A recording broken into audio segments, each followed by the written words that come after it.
ఏ ఇంట్లో అయితే చెదలు ఎక్కువ పడుతూ ఉంటాయో ఆ ఇంట్లో దరిద్ర దేవత నాట్యం ఉంటుంది. ఏ ఇంటి ఆవరణలో అయితే సాలెపురుగులు గూళ్ళు పెడుతూ ఉంటాయో అక్కడ దరిద్ర దేవత నాట్యం ఉంటుంది. అలాగే ఇంటి ముందు భాగంలో పావురాల గూళ్ళు పెట్టకూడదు. పావురాల గూళ్ళు ఉంటే దరిద్ర దేవత ఉంటుంది. పావురాల శబ్దం కూడా ఇంటి ముందు వినపడకూడదు.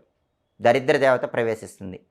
ఎవరికైనా తరచుగా తులసి మొక్క నిద్రపోయిందనుకోండి, నిద్రపోవటం అంటే ఎండిపోవటం.